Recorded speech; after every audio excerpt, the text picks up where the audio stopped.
a gente está aqui em prol da sociedade. E a sociedade faz parte do nosso ecossistema, digamos assim.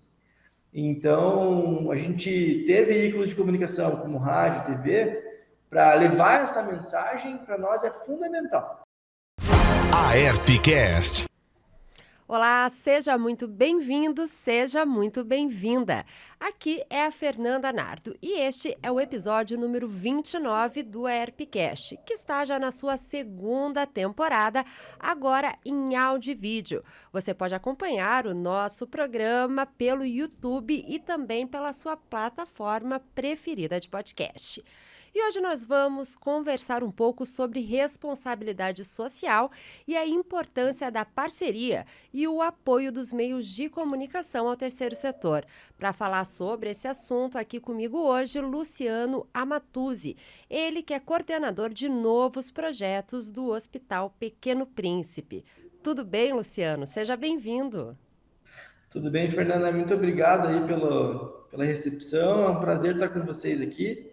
E vamos trocar algumas ideias aí, com certeza é uma oportunidade muito importante para o Pequeno Príncipe e para as organizações do terceiro setor conversar com vocês e explicar um pouquinho do nosso contexto.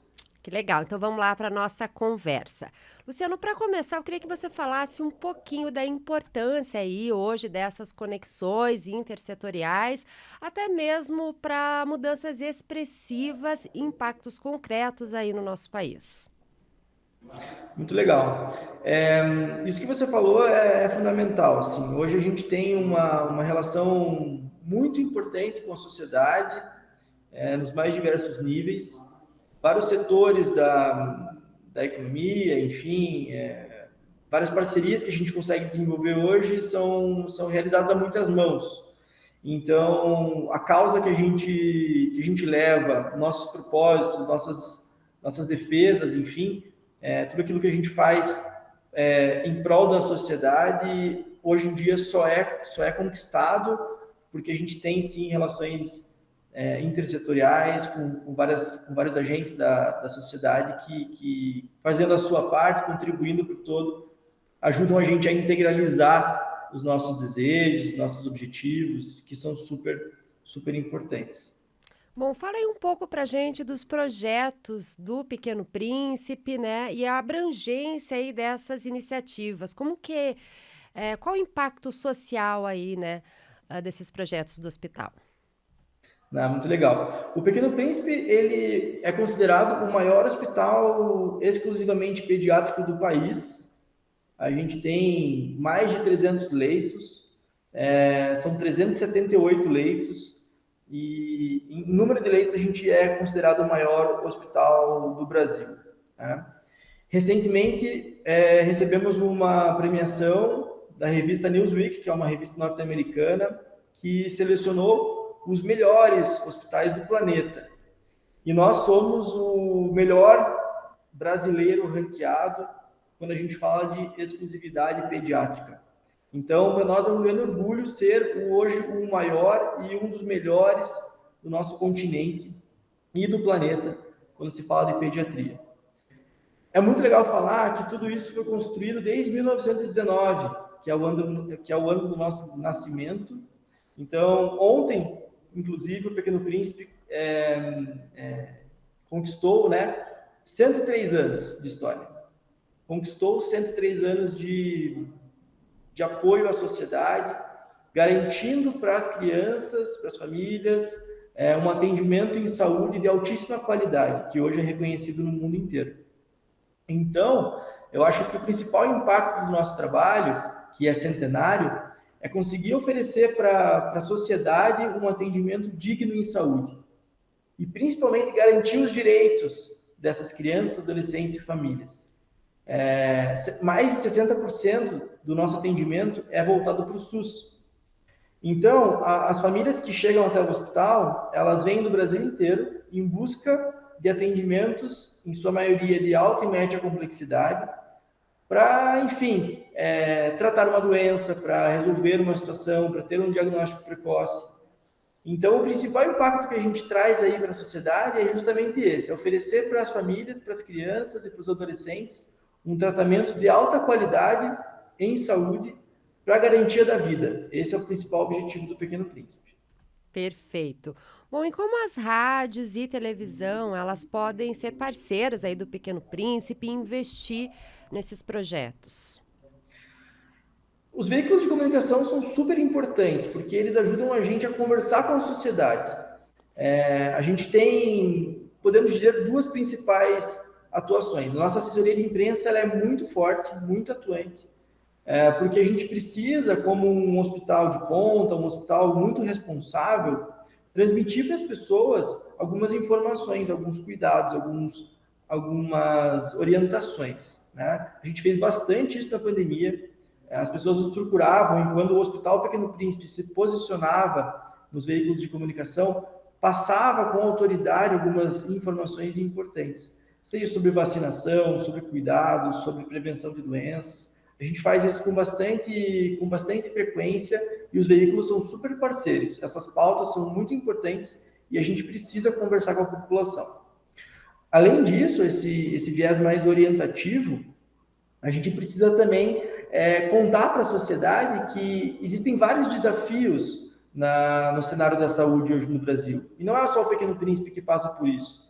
São várias organizações super importantes que passam por desafios, até em prol da sua existência. Hoje o Pequeno Príncipe precisa da ajuda da sociedade, das pessoas, para continuar desenvolvendo o trabalho que vem sido executado nos últimos anos. A gente cresceu bastante. Hoje a gente tem, além do Hospital Pequeno Príncipe, uma faculdade super legal que está em extremo desenvolvimento.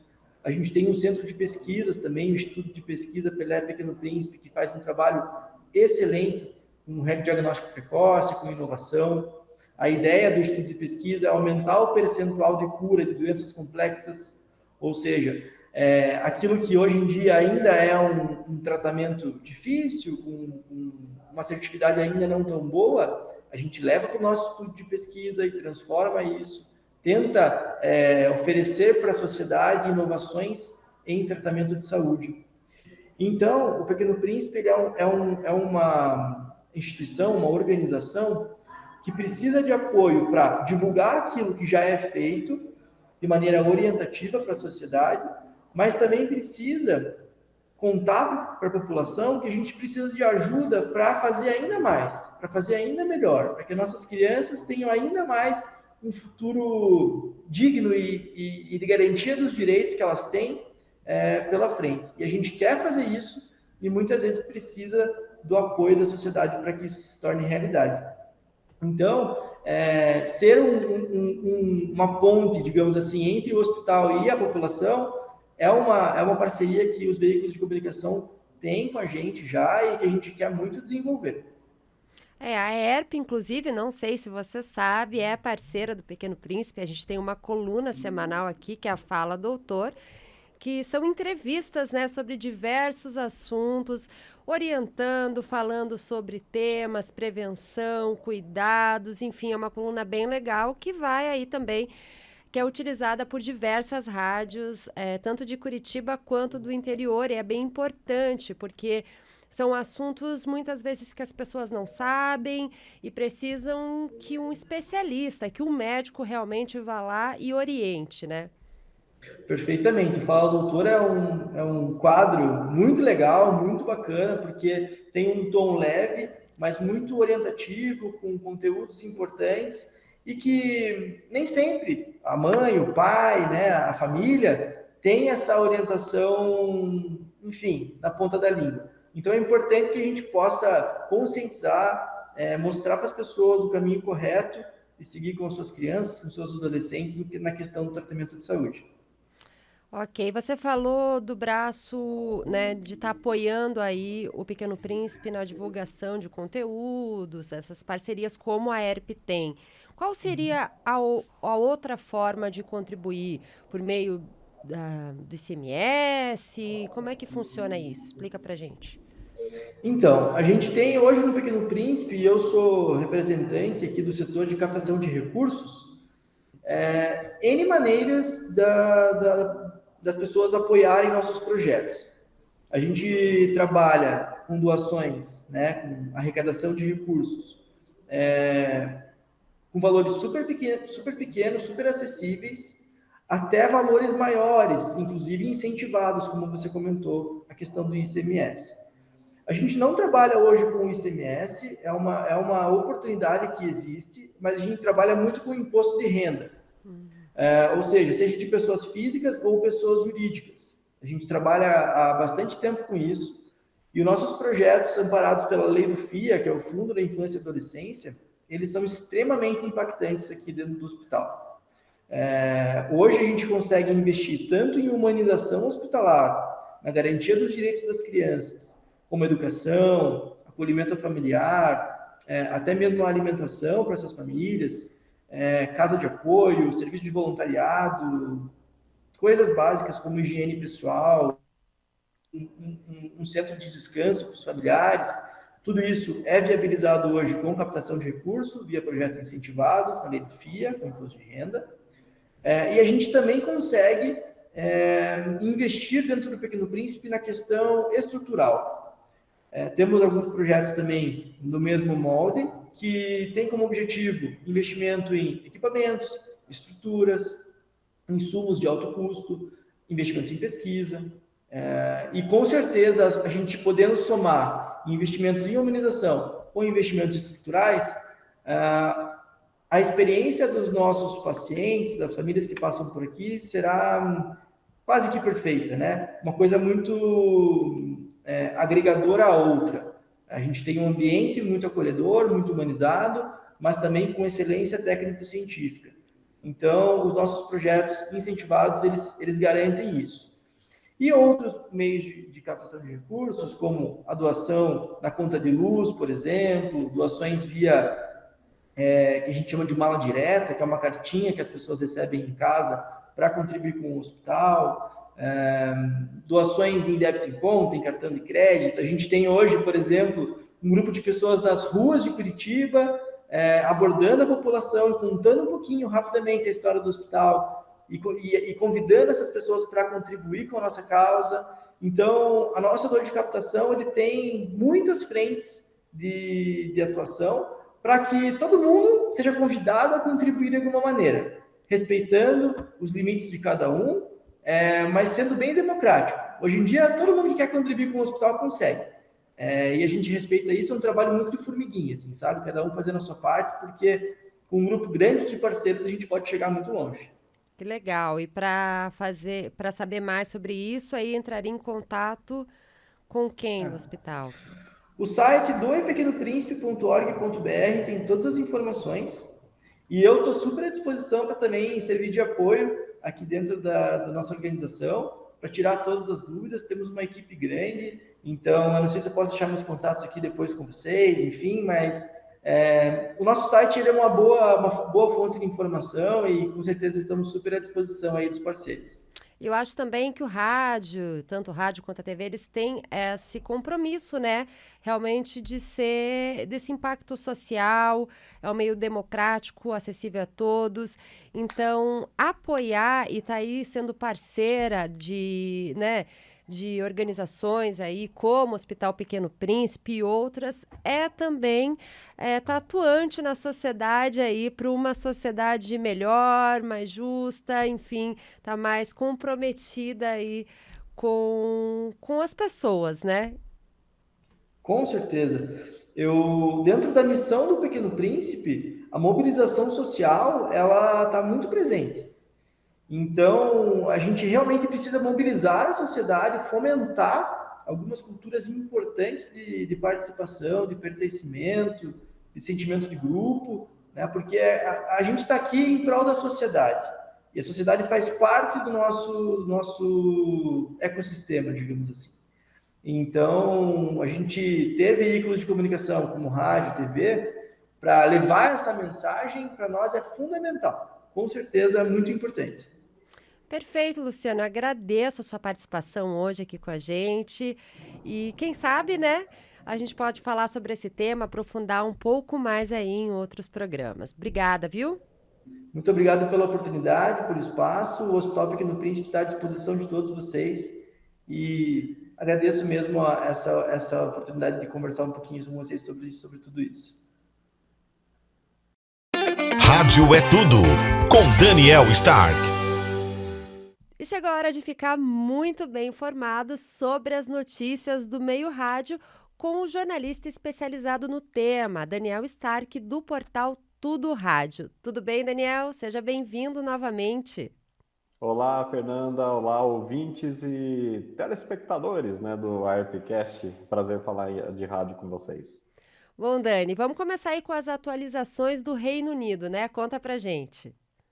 Parece uma figurinha repetida aqui, porque eu vou falar um número que a gente fala sempre quando fala de consumo de rádio no Reino Unido, mas esse número é maravilhoso.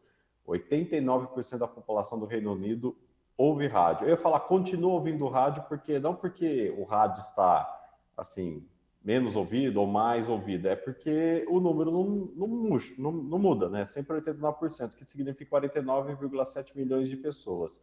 Mas como a gente já falou aqui no ARPcast, o que chama a atenção desse número? A parcela de audiência digital. Esse é o detalhe. Então, desde do último trimestre de 2019, a maior parcela de consumo de rádio no Reino Unido é pelas plataformas digitais. Tem um parênteses aqui importante para se considerar. 66% desse total, né, de consumo de rádio no Reino Unido é via ondas terrestres de transmissão digital, que é o DAB. Então, assim, o rádio por antena, ele é majoritário, então tem a parte analógica e tem a parte digital. Significa que o rádio do Reino Unido, ele conseguiu fazer essa transição para o digital usando o rádio terrestre, tá? Isso é bem importante. Quando a gente fala muito de rádio digital na Europa, o pessoal imagina só streaming, né? Digamos, os mais leigos, digamos assim.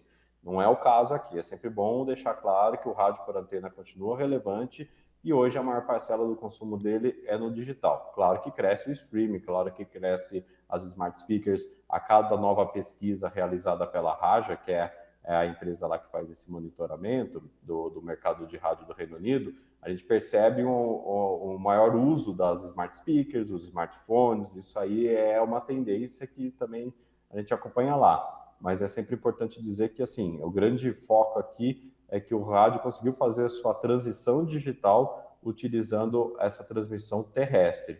Outro detalhe interessante também, que aí é um caso histórico, né? Desde do começo do ano, o rádio comercial do Reino Unido passou a ter a maior parcela da audiência. E lá a gente conhece muito bem pela história da BBC, que a transmissão pública sempre foi muito forte em audiência e em relevância. Ainda é muito forte, quase que divide o bolo de igual para o rádio comercial, mas o rádio comercial no Reino Unido, principalmente pelo grupo Global, o pessoal conhece bem a Heart, a Capital, está performando, está no seu melhor momento histórico, então, e está puxando o rádio para cima. Isso é muito interessante. Então, a gente tem quanto esses projetos estão cada vez mais evoluindo, é impressionante que realmente eles trazem a audiência para eles. Bacana. Eu vi que seu outro destaque aí é sobre como as rádios elas estão buscando cada vez envolver mais os consumidores em diversas plataformas. É isso, Dani? Isso mesmo, é mais uma notícia gringa, né? A gente está com esses padrões porque eles tiveram atualizações recentes lá fora. Essa é mais relacionada ao NAB Show, né? O NAB Show, que foi realizado em Nova York. É sempre no segundo semestre, né? Antes da pandemia isso já acontecia. Tem uma edição menor da NAB Show em Nova York, né, para o mercado de lá. E lá tiveram discussões entre os executivos de rádio, e em um dos painéis reuniu a AirHeart, né, a AirHeart Media, e a Audacy, que é a antiga Intercom, que são os dois maiores grupos de rádio. E eles detalharam todas as estratégias deles e que a intenção é cada vez mais envolver o consumidor com áudio. Assim, mas o que é isso? Isso é antena, transmissão de rádio, via FM AM, via FM digital, AM digital também, que eles têm, por exemplo, a AirHeart tem mais de 800 emissoras de rádio para dar essa força para eles. Tem o streaming, que é a transmissão de rádio via online, tem também os canais de música deles on demand, e também tem os podcasts, que é um vetor de muita audiência para eles e também de faturamento. Então, o que eles falaram nesses painéis é que hoje, o digital para eles já tem uma relevância considerável, não só no consumo, mas também em faturamento. Então, ele compõe muito bem ali as finanças dos grupos, né? Tem feito os grupos evoluir. O rádio terrestre também está crescendo desde da pandemia, ele tem se recuperado, mas o ritmo de crescimento do digital é impressionante, até porque também parte de uma base menor e ele tem assim um campo novo aí para explorar. Outra coisa interessante que eles comentaram nesse painel é que assim, a gente tem muito medo desse consumo de áudio on demand achando que vai matar o linear, né, que é a transmissão de rádio via antena ou o streaming ao vivo, né? Não é bem assim. Eles explicaram que perceberam muita troca entre esses dois formatos. Então, as pessoas ouvem muitos podcasts, porque aí, de repente, perdeu alguma coisa na programação ao longo do dia, vai lá, busca no podcast, e tem aquelas pessoas que foram para o podcast e descobriram as emissoras de rádio, o conteúdo das emissoras de rádio, porque ouviram as personalidades, as pessoas que fazem os podcasts mencionarem a programação da rádio. Então, eles têm conseguido fazer essa troca de você citar bastante as emissoras de rádio nos produtos on demand, apresentar elas nas plataformas e também impulsionar o podcast, o streaming on demand através das rádios. Então, eles fazem esse jogo casado justamente para, aí sim, completa toda a que a gente fala do jornada do consumidor, a jornada do ouvinte, você está toda hora com eles, né? Você está abraçando eles em todos os momentos que ele puder ouvir áudio, acompanhar o conteúdo em áudio. Então, essa é a grande sacada, né? Porque como o áudio, a gente compete pelo tempo das pessoas e o áudio tem essa vantagem, né, de você conseguir fazer outras coisas acompanhando esse tipo de conteúdo, né? Então, a estratégia deles é justamente isso, é você abraçar mais e mais plataformas e mais tempo as pessoas em toda essa cadeia de tempo e você também oferecer isso para os anunciantes, que isso é muito valioso, né? Você está praticamente em todos os lugares e eles têm conseguido fazer isso. Você falou a notícia da gringa, mas serve também para as rádios ficarem atentas aí para o que está acontecendo e se espelharem nisso para essa nova movimentação, né, Dani? É sempre legal porque assim, a gente traz as notícias de lá, a gente até faz essa observação no Tudo Rádio, que são notícias que é para servir de, não digo um alerta, mas de uma atenção para nós, como se fosse uma referência, uma tendência, porque assim, não são situações que são distantes da nossa realidade. E também tem iniciativas aqui no Brasil similares a isso. Então, acho que é sempre bom a gente ter em mente, a gente abre o nosso horizonte, vê quais são as boas práticas e vê o que dá para aplicar hoje aqui no nosso dia a dia. Então, acho que é sempre bom fazer esse alerta. Você disse bem. Perfeito, Dani. Muito obrigada pela sua participação nessa semana. A gente te espera aí no próximo episódio também com mais notícias. Combinado, até lá. E meu muito obrigada também a você que nos acompanha. Cada semana tem episódio novo aqui no Spotify para você, profissional do rádio e da televisão. Te espero na próxima semana. Até mais. ARPcast,